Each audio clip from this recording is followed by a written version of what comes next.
Alhamdulillah wassalatu wassalamu ala Rasulillah nabiyina Muhammadin wa alihi wa sahbihi wa man walah. Asyhadu an la ilaha illallah wahdahu la syarikalah wa asyhadu anna Muhammadan abduhu wa rasuluh. Qala Allah Ta'ala fi kitabihil karim, ya ayyuhalladzina amanu taqullaha haqqa tuqatih wa la tamutunna illa wa antum muslimun wa ba'd. Dajjal, makhluk yang akan datang di akhir zaman, di mana seluruh nabi dan rasul sudah memperingatkan umatnya tentang fitnah Dajjal. Rasulullah SAW mengatakan, ma minal anbiya min qabli illa waqad hadzara ummatahu min fitnati Dajjal. Tidak ada seorang nabi pun sebelumku kecuali sudah memperingatkan umatnya tentang fitnah Dajjal ini. Fitnahnya dahsyat sekali, berat, karena ia memiliki kehebatan-kehebatan yang membuat terfitnah banyak manusia. Bisa menyuruh hujan untuk turun, bisa menjadikan kering yang tadinya subur kering kerontang. Subhanallah. Ya, tanah-tanah yang tadinya subur menjadi kering kerontang. Akhal Islam, Dajjal telah ada di zaman Rasulullah. Dalam riwayat Muslim, ada seorang sahabat yang pernah bercerita bahwa ia bertemu dengan Dajjal, di mana Imam Muslim meriwayatkan dari hadis Abu Ruqayyah At-Tamimi, Tamim bin Aus, di mana Rasulullah SAW menceritakan dari hadis Abu Ruqayyah Tamim bin Aus Ad-Dari. Tamim bin Aus bercerita bahwa ia pernah berlayar di sebuah lautan, kemudian ia terombang-ambing dengan ombak yang besar, sampai akhirnya ia terdampar di sebuah pulau, dan ia bertemu dengan makhluk yang dipenuhi dengan bulu bernama Jassasah. Lalu ia diminta untuk pergi ke sebuah rumah, dan Tamim berkata, aku melihat, ia kata Tamim, aku melihat makhluk yang sangat besar, manusia yang tak pernah aku melihat sebesar itu, dirantai tangan dan kakinya. Lalu kemudian Dajjal bertanya tentang 3 perkara, ya, tentang pohon kurma yang ada di negeri Baisan, apakah masih berbuah? Dijawab oleh Tamim, masih. Tentang air mata Zughar, apakah masih ada airnya? Tamim berkata, masih. Tentang danau Tabariyah, apakah masih ada airnya? Ya, Dajjal Tamim berkata, masih. Kata Dajjal, kelak nanti pohon kurma itu tidak akan berbuah lagi, dan kemudian mata air Zughar tidak akan ada lagi airnya. Demikian pula ya danau Tabariyah. Maka di saat itu, kata Dajjal, aku akan keluar. Dan Rasulullah SAW mengabarkan kepada kita tentang sifat fisik Dajjal. Dajjal itu a'war, kata Rasulullah. Ya, matanya melihat sebelah, di mana mata yang sebelah kanan itu menyembul kal'inabit tafiyah, seperti anggur yang muncul. Subhanallah. Dan di jidatnya tertuliskan kafara, kafir, yang hanya bisa dibaca oleh orang-orang yang beriman kepada Allah saja. Oleh karena itu, ya akhal Islam, ya, hanya orang-orang yang diberikan keimanan oleh Allah, walaupun iman itu kecil atau sebesar biji sawi di hatinya, ia akan bisa melihat bacaan tersebut.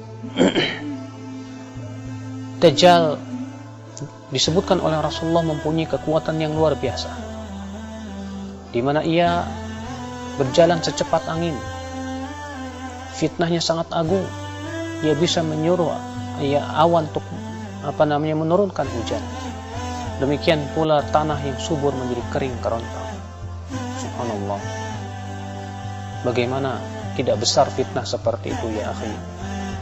Bila di zaman ini saja kita lihat orang yang banyak terfitnah oleh para dukun, oleh kuburan-kuburan, bagaimana dengan Dajjal nanti?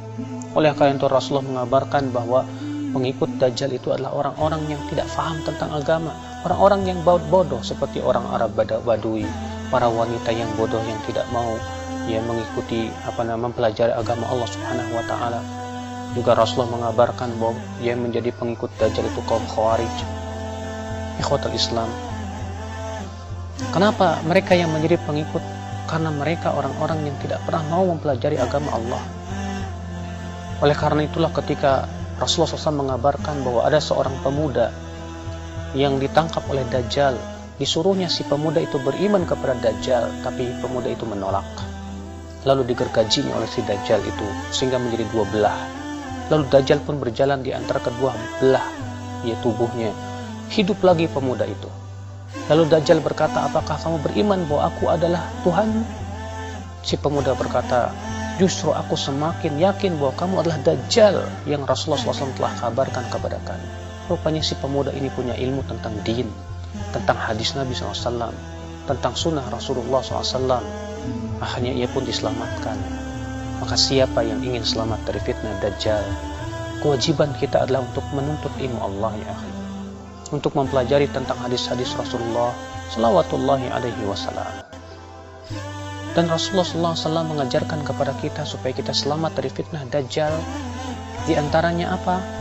Yang pertama yaitu menghafal 10 ayat pertama dari surat Al-Kahfi.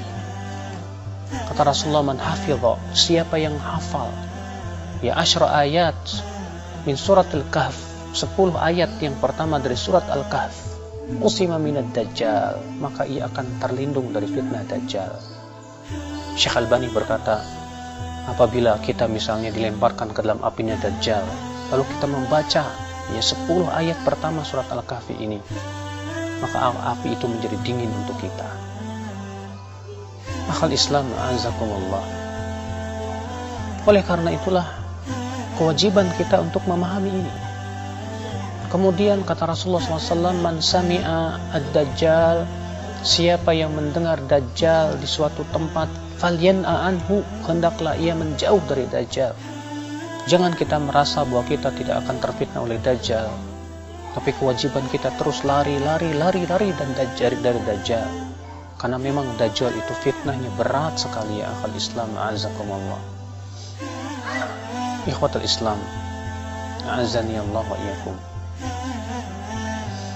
Apabila kita melihat bagaimana fitnah Dajjal yang ternyata telah dikabarkan oleh Rasulullah SAW, maka tentunya kita sebagai seorang mukmin menjadi khawatir apabila kita termasuk orang-orang yang terkena fitnah Dajjal akibat daripada keteledoran kita yang tidak mau mempelajari ayat-ayat Allah, yang tidak mau menghafalkan surat Al-Kahfi, yang tidak mau peduli dengan sunnah-sunnah Rasulullah salawatullahi alaihi wasallam.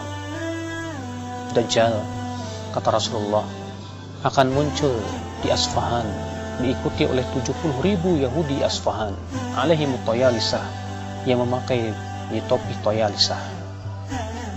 Yang kemudian Dajjal akan berkeliling di muka bumi. Tidak ada satupun tempat kecuali didatangi oleh Dajjal, kecuali Makkah dan Madinah.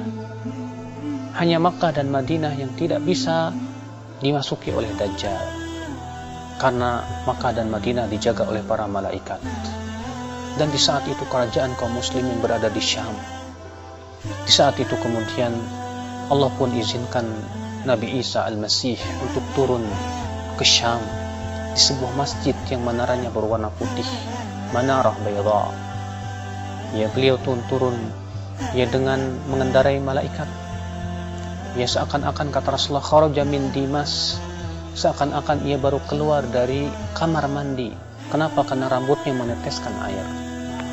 Yang kemudian Nabi Isa alaihissalam sholat subuh di belakang Imam Mahdi, lalu mengumumkan perang bersama melawan Dajjal.